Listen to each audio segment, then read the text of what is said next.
Could there be trouble in the broad-based government? That's the question I know some Kenyans and more so broad-based supporters must be asking.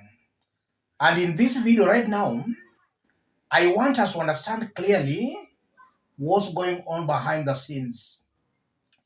Daily Nation carried out this story. A quiet revolt unfolded inside the Orange Democratic Movement ODM after senior party officials boycotted a State House meeting convened by President William Ruto for newly elected broad-based MPs, effectively leaving party leader Dr. Oburu Oginga to attend the event alone. Multiple interviews with the Daily Nation indicate that several top ODM officials deliberately stayed away in protest over what they termed as State House overreach, disrespect for party structures, and simmering internal tensions, particularly in Homa Bay politics. Their absence left Dr. Oginga flanked only by three ODM MPs-elect, Boyd Were Kasipul, Moses Omondi Ugunja, and Harry Kombe Magarini, when they were received by President Ruto alongside newly elected ODA parliamentarians.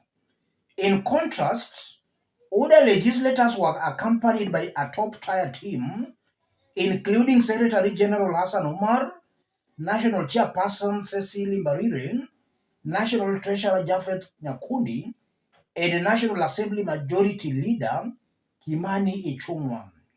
Sources familiar with internal deliberations say that the decision by ODM's top brass to skip the event was triggered by what the party viewed as procedural insults. According to an ODM official who attended the morning meeting at Chungwa House, State House allegedly contacted MPs-elect directly, bypassing party leadership before later sending a formal invitation only after the MPs alerted Dr. Oginga.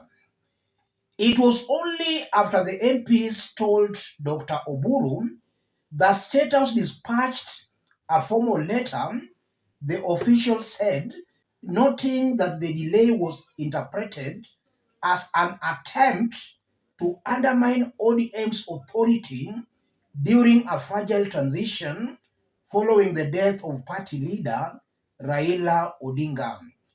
The official added that party leaders initially recommended a boycott, arguing the event appeared choreographed to suggest ODM MPs were defecting or aligning individually with President Ruto. Later, however, an emissary reportedly met Dr. Oginga privately and convinced him to attend with the MPs-elect while senior party officials stayed away. And then in Homa Bay, cracks in broad-based government, multiple party insiders saying she is aggrieved by the actions of a senior government official from Nyanza, whom her allies accuse of undermining her by sponsoring anti-Wanga demonstrations. The Kasipul by-election intensified frustrations. During the campaign, her deputy governor Oyugi Magwanga openly backed independent candidate Philip Aroko, defying the party's nominee Boyd Were. Other leaders in Nyanza, including former governors Okoth Obado and Evans Kidero, and activists Odoyo Owidi also backed Aroko, despite a national agreement between President Ruto and ODM identifying Were as the broad-based candidate. Ms. Wanga's camp accused the unnamed senior official of tactfully supporting the rebellion.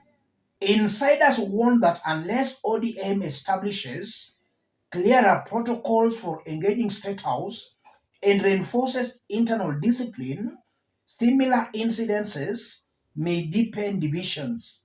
Others say the boycott was symbolic rather than structural, a warning shot to State House that ODM must be treated as a coherent institution, not a loose collection of individual MPs. That's what Daily Nation has reported. If the Standard was reporting this, I could be having my doubts because lately the Standard has been very subjective. But now that it's Nation reporting this, then I'm giving it some levels of confidence, the benefit of doubt. Nation is reporting that there is a simmering tension in the broad-based government. William Ruto's party invited the newly elected ODM leaders to State House, bypassing ODM structures. That's something that caused tension. It's as if William Ruto is trying to cause a coup in ODM party. He wants leaders directly loyal to him individually. That's what might be happening here. And then in Homa Bay, Gladys Wanga and her allies also believes William Ruto might be using Raymond Omollo to undermine ODM's leadership in Homa Bay. Recently, we saw some protests staged against Gladys Wanga, protests believed to have been sponsored by Raymond Omollo, PS Internal Security. And then during the campaigns for Kasipul, all non-William Ruto's allies in the Luo Nation did campaign for independent candidate Philip Aroko. We saw the likes of Obado, Kedero, Owidi, even Raymond Omollo campaigning for Aroko. Omollo did campaign indirectly. His allies were campaigning for the independent candidate. What do you think is happening here? There is no doubt William Ruto is trying to stage a coup in ODM party. Ruto wants these ODM elected leaders to be loyal to him individually, not as a group or as a party. Individual loyalty. So that in the event ODM party pulls out, Ruto will remain with the elected leaders. Whether he will succeed or not, it's only time that will tell.